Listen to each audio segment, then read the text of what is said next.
And this evening I'm free to do yet another observation of the sun.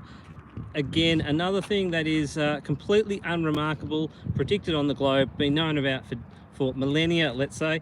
But Sleeping Warrior has inspired me to come out here and do another observation. Hey guys, hi people there, Dustin Bones, Moses, and who else was there? I cannot remember who else was there. I'll hold my pocket. Yeah, hey, thanks for joining me. So I had a bit of a discussion with Sleeping Warrior on one of his community posts. Now it was under one of my sock accounts because he has a habit of eventually banning me when I ask him too many questions. Oh, just doing the Aussie thing of swatting the flies away. And it's something he's expressed before, that he doesn't think that in the Southern Hemisphere you can accurately determine directions.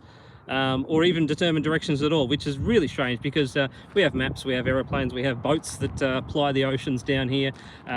I drive around and I get to where I want to based on based on maps. I do a bit of hiking as well, and I use compasses and I use maps to get around as well. So obviously somebody knows which way things are. And I was trying to explain to him the things that I did the other night, that I did live streams for, the sunrise and sunset, and just saying that if you look at the direction of the sunrise, the direction of the sunset, halfway in between that is roughly due south, or pretty close to due south. At the moment we're only just past the solstice, so the sun doesn't move very much day by day northwards. So one sunset and one sunrise are roughly symmetrical around due south. If it was closer towards the equinoxes, the sun moves a lot quicker, day by day, northwards or southwards, so that might make a little bit more of a difference. But frankly, I'm not trying to get it down to the fractions of a degree. I am just trying to prove that the concept actually works. And I also explained to him the other easy way of finding due south or due north is to look at the stars. I know they tell us that the lights in the sky don't really tell us anything, but they can tell us where due south and due north are. I think they pretty much all accept that if you look at Polaris, it is very close to the North Celestial Pole, and that gives you a way of finding due north in the Northern Hemisphere. But Sleeping Warrior doesn't think that in the Southern Hemisphere we have a same thing known as the South Celestial Pole. Of course, he's completely wrong. Even Flatzoid, who lives around about on the Tropic of Cancer, about 25 south, I think he lives, he doesn't even seem to think that the sky that he can look at on any night rotates around a central point. So we don't, obviously, probably aware that we don't have a nice bright star near the South Celestial Pole. In fact, the region around the South Celestial Pole for about 30 degrees or so doesn't really have much in the way of bright stars. So the way you have to find it is based on a map of what people have mapped them out before, and a star chart that people have made before, and find it that way with some binoculars. But if you just want to find it simply yourself and not rely on any other prior information, you just go to the night sky, set up a camera, take a few photos over the course of the night, and watch as the stars rotate. And you just put all those photos together, and then work out which of the point somewhere in those photos the stars are rotating around. Pretty easy. I was out a couple of nights ago. You might have seen I had some posts, some pretty basic photos in the evening a couple of nights ago.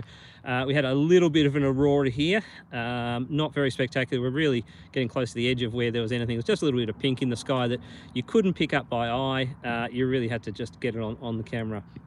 But in the course of sitting out for about an hour or so in the evening, the sky had rotated a little bit, and just based on that, although I didn't do it, but I could take a couple of photos that I'd taken over the course of those couple of hours and work out where the point is that they're rotating around and work out what direction that is.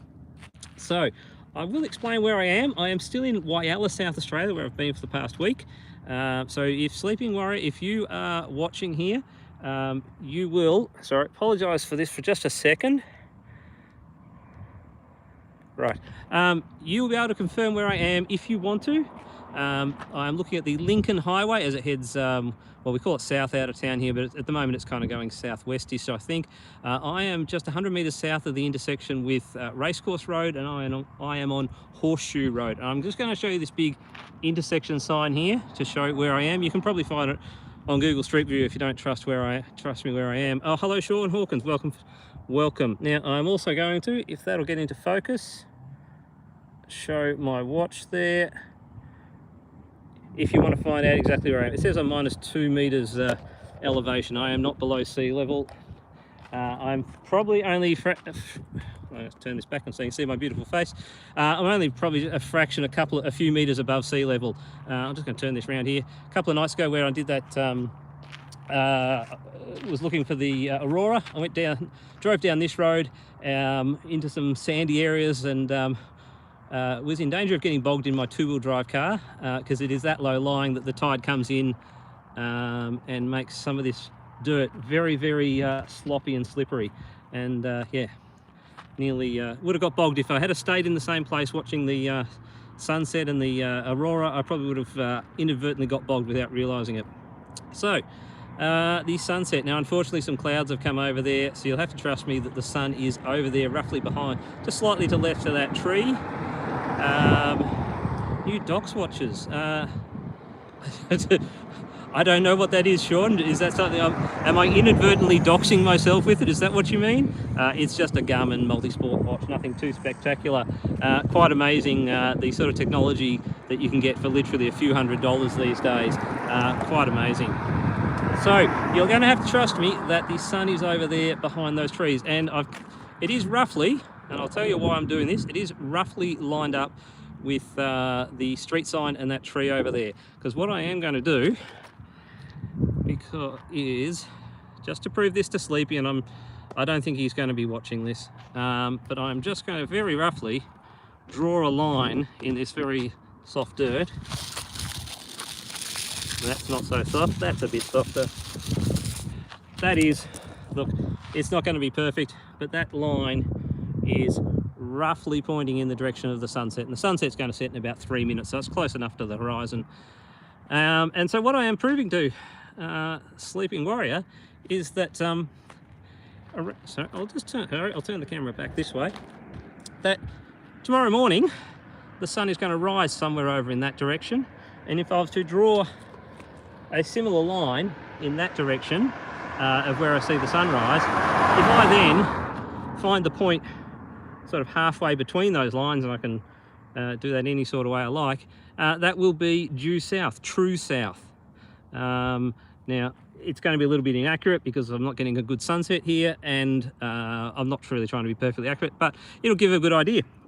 Now, as it happens though, I have brought my compass with me, of course I have, and knowing that the magnetic declination here is I think it's 7 degrees east, I'm now pointing my compass in the expected direction of due south.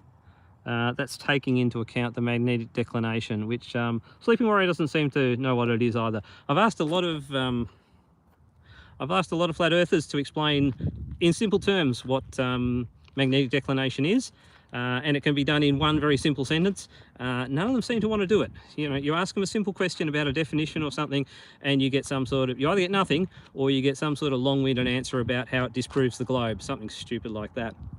Okay, so I'll be finishing up soon, but just want to say one more thing, that Sleeping Warrior didn't seem to think that even if I could find the South Celestial Pole by looking at the stars and watching how they rotate around over the course of the night, he didn't seem to think that I could prove that it was directly opposite the North Celestial Pole, which I'm sure we all realise is an utterly stupid assertion from him.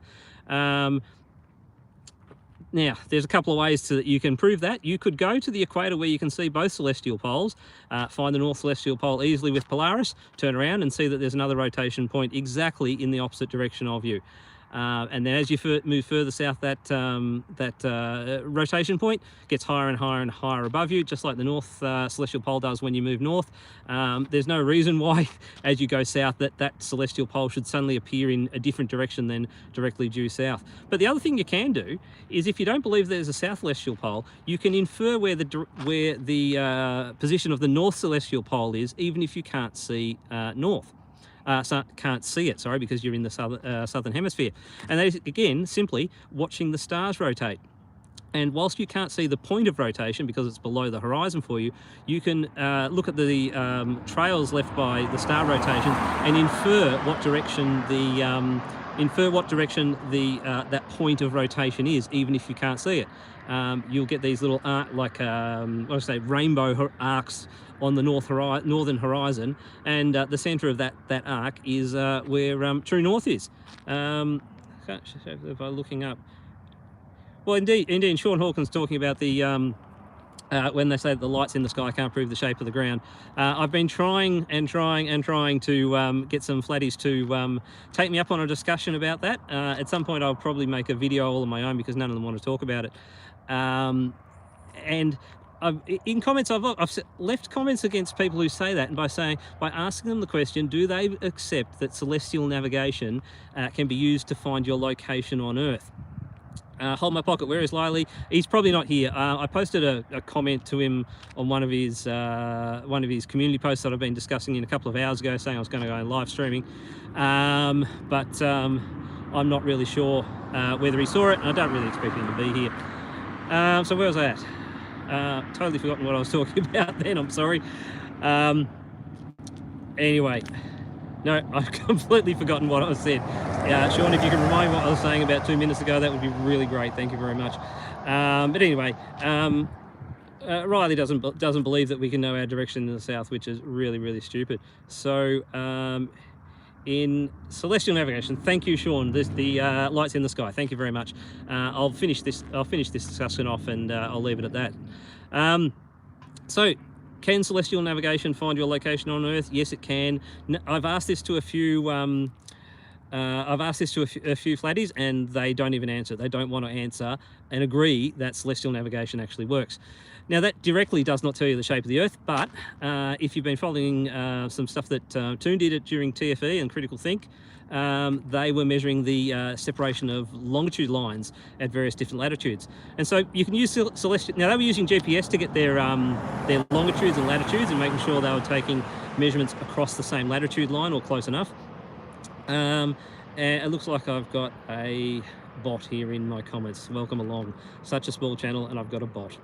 Okay, so they were using GPS to work out their locations and make sure they were making small measurements across, a few hundred meters, a kilometer of across a latitude line, and measuring the separation of longitudes. Now, you don't have to rely on GPS. You can do that yourself using celestial navigation, but you can't really do it over such short distances. It's a little bit difficult to get an accurate answer. But celestial navigation should give you, a handful of nautical miles precision or accuracy. And so if you were to measure the, my proposal is the way you do this is that you find a road that goes pretty much straight east-west, or as best as you can. You stand at one point, and using celestial navigation techniques determine your latitude and longitude. Drive a long distance, you'd have to go tens of kilometers at least, maybe a bit more. Use your car's odometer to measure the distance, so therefore you're not relying on GPS for things like that. Hi, Debatable D, welcome along. Yes, it's a pretty rare thing to find me doing a live stream. They're not terribly long. I don't do them very often. I am getting more confident. The first couple I was really unconfident about talking. I had a script that I was following. I'm getting a lot more comfortable about just yabbering on like this. So you drive to another location. You use your car's odometer to work out how far you've traveled, directly east or directly west, and then you sit there for the night, and using celestial navigation techniques again, you work out your latitude and longitude. Now, hopefully the road is roughly east-west, so your latitude doesn't matter, but you then can compare how far you've traveled in distance across the Earth with how much longitude you've changed over that distance, and that tells you the length of the latitude circle at your point. And you just do that at various places, and on the final experiment, Toon did that at Punta Arenas and did it at Union Glacier, and found that longitude lines do indeed converge. Hello, conspiracy music, fantastic. Hello. This has gone on a little bit longer than I expected, but never mind. I shall wrap it up now. Thanks all for joining, a few of you. So yeah, indeed, the lights in the sky can tell us something about the shape of the Earth. Celestial navigation relies on us knowing how the lights in the sky move in relation to the shape of the Earth, and it is just a case of using those techniques to do some slightly different stuff, and you can confirm latitude circles get smaller towards the South Pole, so conversely, longitude lines converge towards the South Pole, and you can prove that the Earth isn't flat. You can prove it as spheroidal. You can even probably get the oblateness of the spheroid if your measurements are good enough. All right, yeah, Lily, no show. Didn't expect so. But if he watches this, I'm trying to show him, rather than just describe it in words. I'm just trying to show him how it's actually done. So I will just remind again that at this location. I've got a line. The sun there's still a bit of orange on the horizon. That line is as good as lined up with where the sun set, and I'm expecting tomorrow morning the sun to rise somewhere over this point. So that's all. Look, I'll be honest, I may not actually turn up here tomorrow morning, depends on the weather, depends what I'm doing. It would be really nice if Anthony Riley was to look at this. It's not likely. Oh, hello M80 Coco, welcome along. Now, St. Hurston, is that how you pronounce, or St. Hurston, or S. Thurston? I don't really know. Debate D, yes, make sure there are no floodlights around. Well, I have here, unfortunately, I have a cast iron post. And I have a rubber topped glass post here, so that's probably putting off my compass readings. But Sleeping Warrior didn't seem to think I could do this without using a compass, and he was all jumping up about how I wasn't going to take into account magnetic declination, things like that. But as I've shown you here right now, I've just marked a line in the ground pointing in the direction of the sunset, and tomorrow morning I will probably come out here and mark another line in the ground showing the direction of the sunrise. Don't have to use the compass. I have used it just to get myself all set up, and can probably even confirm, like I did the other night. Anthony, go watch those videos from a few days ago, that the sun did indeed set at, hang on, let's get the compass round, roughly speaking. The compass set at roughly around about 240 something magnetic. I didn't really have a good look. It's not really important because you don't actually need it. Cheers, Edward Anglican from Hold My Pocket. Well, good in here. There's a blast from the past. That's another one that's suffered at the refractive hands of Flatsoid or his minions. All right, well, I'll leave it at that. And I should be here tomorrow morning. It is going to be, I think it's going to be 7:45 UTC, 6:15 local time in Central Australian summertime. Okay. 2:40, that's supposed to be a sunrise. No, that's 2:40 is a sunset. Sean? Anyway, so tomorrow morning, sunrise at about 110 degrees, 120 degrees, something along the lines like that, okay? Well, thank you very much. 14 people viewing at the moment, including a bot, I believe. So I hope you enjoyed playing with them. All right, thanks, guys. Andrew out, and I'll be back here tomorrow morning. See ya.